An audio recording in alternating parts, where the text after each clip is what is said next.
ರಾಜ್ಯಕ್ಕೆ ಅಕ್ರಮ ಬಾಂಗ್ಲಾ ವಲಸಿಗರ ಲಗ್ಗೆ ಆರೋಪ ಕೇಳಿಬರ್ತಾ ಇದೆ. ಹುಬ್ಬಳ್ಳಿಯ ರೈಲ್ವೆ ನಿಲ್ದಾಣಕ್ಕೆ ಹಿಂದೂ ಮುಖಂಡರು ಮುತ್ತಿಗೆ ಹಾಕಿದ್ದಾರೆ. ನೋಡಿ,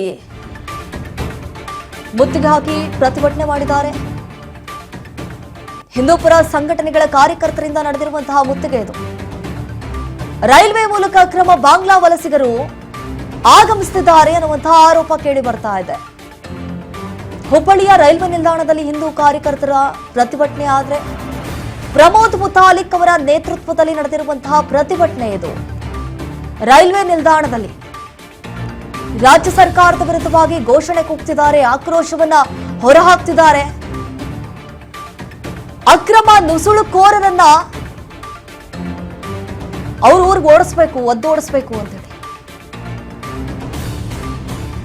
ನೈಋತ್ಯ ರೈಲ್ವೆ ಈ ಝೋನಲ್ ಅಧಿಕಾರಿಗಳಿಗೆ ಮನವಿಯನ್ನ ಸಲ್ಲಿಕೆ ಮಾಡಿದ್ದಾರೆ. ಮೊನ್ನೆಯಷ್ಟೇ 10ಕ್ಕೂ ಹೆಚ್ಚು ಅಕ್ರಮ ಬಾಂಗ್ಲಾ ವಲಸಿಗರು ಅವರನ್ನ ಸೆರೆ ಹಿಡಿಯಲಾಗಿದೆ. ಈಗ ಪದೇ ಪದೇ ರೀತಿಯಾಗಿ ಈ ಅಕ್ರಮ ಬಾಂಗ್ಲಾ ವಲಸಿಗರು ನಮ್ಮ ರಾಜ್ಯಕ್ಕೆ ಬರ್ತಾ ಇದ್ದಾರೆ. ಇದರಿಂದ ಸಾಕಷ್ಟು ತೊಂದರೆ ಆಗ್ತಾ ಇದೆ, ಸಮಸ್ಯೆಗಳಾಗ್ತಾ ಇದೆ. ಅವರನ್ನು ಯಾಕೆ ನಮ್ಮ ರಾಜ್ಯಕ್ಕೆ ಬರಮಾಡ್ಕೊಳ್ತಾ ಇದ್ದಾರಾ ಅಂತ ಹೇಳಿ ಸರ್ಕಾರದ ವಿರುದ್ಧವಾಗಿ ಯಾವ ರೀತಿ ಪ್ರತಿಭಟನೆ ಮಾಡ್ತಿದ್ದಾರೆ ನಾವು ದೃಶ್ಯಾವಳಿಯಲ್ಲಿ ಗಮನಿಸ್ತಾ ಇದೀವಿ. ಪ್ರಮೋದ್ ಮುತಾಲಿಕ್ ಅವರ ನೇತೃತ್ವದಲ್ಲಿ ನಡೆದಿರುವಂತಹ ಪ್ರತಿಭಟನೆ ಇದು.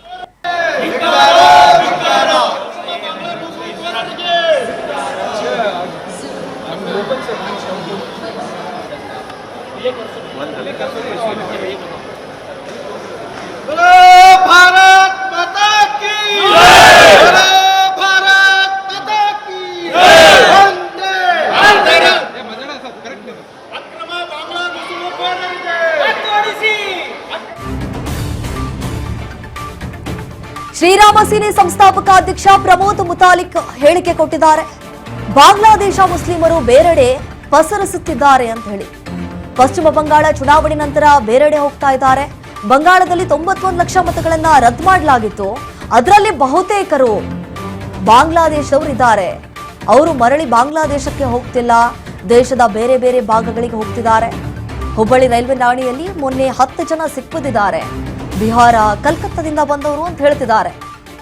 ಅವ್ರ ಮೇಲೆ ಮೊದಲು ಕೇಸ್ ಹಾಕಬೇಕು, ಆದ್ರೆ ರೈಲ್ವೆ ಪೊಲೀಸರು ಅವರನ್ನ ಬಿಟ್ಟು ಕಳಿಸ್ಬಿಟ್ಟಿದ್ದಾರೆ. ಈ ಬಗ್ಗೆ ಕುಲಂಕುಷವಾಗಿ ತನಿಖೆಯನ್ನ ಮಾಡಿಸಬೇಕಾಗತ್ತೆ, ಹೀಗಂತ ಹುಬ್ಬಳ್ಳಿಯಲ್ಲಿ ಪ್ರಮೋದ್ ಮುತಾಲಿಕ್ ಹೇಳಿಕೆ ಕೊಟ್ಟಿದ್ದಾರೆ. ನೋಡಿ, ಅಕ್ರಮ ಬಾಂಗ್ಲಾ ವಲಸಿಗರು ನಮ್ಮ ರಾಜ್ಯಕ್ಕೆ ಬರ್ತಿದ್ದಾರೆ ಎನ್ನುವಂತಹ ಆರೋಪ ಇವತ್ತು ಹುಬ್ಬಳ್ಳಿಯಲ್ಲಿ ಪ್ರಮೋದ್ ಮುತಾಲಿಕ್ ಅವರಿಂದ ನಡೆದಿರುವಂತಹ ಪ್ರತಿಭಟನೆ ಸಂದರ್ಭದಲ್ಲಿ ಕೆಲವೊಂದಿಷ್ಟು ಆರೋಪಗಳನ್ನ ಕೂಡ ಮಾಡಿದ್ದಾರೆ. ಬನ್ನಿ ಏನ್ ಮಾತನಾಡಿದ್ದಾರೆ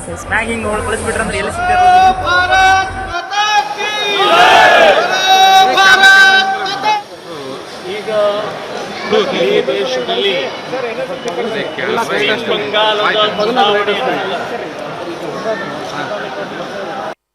ಬಾಂಗ್ಲಾದೇಶಿ ಮುಸ್ಲಿಮರು ಪಶ್ಚಿಮ ಬಂಗಾಳದ ಚುನಾವಣೆ ನಂತರ ಎಲ್ಲ ಕಡೆಗೆ ಪಸರಿಸ್ತಾ ಇದ್ದಾರೆ. ಇಡೀ ದೇಶಾದ್ಯಂತ ಅಲ್ಲಿ ಸುಮಾರು 91 ಲಕ್ಷ ವೋಟರ್ಸ್ನ ರದ್ದು ಮಾಡಿದರು. ಅದರಲ್ಲಿ 50% ಬಾಂಗ್ಲಾದೇಶಿಗಳೇ ಇದ್ದಾರೆ. ಸೊ ಅವರು ಬಾಂಗ್ಲಾದೇಶಕ್ಕೆ ವಾಪಸ್ ಹೋಗ್ತಾ ಇಲ್ಲ. ಯಾಕೆಂದರೆ ಬಾಂಗ್ಲಾದೇಶದಲ್ಲಿ ಒಳಗಡೆಗೆ ಅವರು ಪ್ರವೇಶ ಕೊಡ್ತಾ ಇಲ್ಲ. ಹಾಗಾಗಿ ಅವರನ್ನು ಇಡೀ ದೇಶದ ಎಲ್ಲ ರಾಜ್ಯಗಳಿಗೆ ಪಸರಿಸ್ತಾ ಇದ್ದಾರೆ. ಏಜೆಂಟ್ಗಳ ಮೂಲಕ ಅವರನ್ನು ವ್ಯವಸ್ಥಿತವಾಗಿ ಸೆಟಲ್ ಮಾಡುವಂಥ ಪ್ರಯತ್ನ ನಡೀತಾ ಇದೆ. ಮೊನ್ನೆ ಇಲ್ಲೂ ಕೂಡ ಒಂದು ಘಟನೆ ನಡೆದಿದೆ. ಹುಬ್ಬಳ್ಳಿಯ ರೈಲ್ವೆ ಸ್ಟೇಷನ್ನಲ್ಲೇ ಸುಮಾರು ಒಂದು 10 ಜನ ಸಿಕ್ಕಾಕೊಂಡಿದ್ದಾರೆ. ಅವರು ಕಲ್ಕತ್ತಾ, ಬಿಹಾರ್ ಅಂತನ್ನುವಂಥದ್ದು ಹೇಳಿಕೆಯನ್ನು ಕೊಟ್ಟಿದ್ದಾರೆ. ಅವರು ID, ಆಧಾರ್ ಕಾರ್ಡ್ ಇದೆಲ್ಲ ತೋರಿಸಿದ್ರು ಕೂಡ ಫೇಕ್ ಇರುತ್ತೆ. ಇವರು ಇಲ್ಲೇ ಒಂಥರ ಇದೆ ಅಂತ ಹೇಳಿ ಬಿಟ್ಬಿಡುವಂಥ ಪ್ರಕ್ರಿಯೆಯನ್ನು ಮಾಡ್ತಾ ಇದ್ದಾರಲ್ಲ, ಇದು ಸರಿಯಲ್ಲ ಅಂತ ಹೇಳ್ತೀನಿ. ಇದು ಇವ್ರದ್ದು ತಪ್ಪು ನಿರ್ಣಯ. ಅವರನ್ನು ಫಸ್ಟ್ ಕೇಸ್ ಹಾಕಿ ಜೈಲಿಗೆ ಹಾಕಿ ಅಲ್ಲಿಯ ಬಿಹಾರೋ ಕಲ್ಕತ್ತಾದ ಸಂಬಂಧಪಟ್ಟಂಥ ಇಲಾಖೆಗೆ ಇವ್ರದ್ದೆಲ್ಲ ಡಿಟೇಲ್ ಕಳಿಸಿ ಅಲ್ಲಿದು ಡಿಟೇಲು ವರದಿ ಬಂದ ನಂತರ ಮುಂದಿನ ಪ್ರಕ್ರಿಯೆ ಪ್ರಾರಂಭ ಆಗಬೇಕು.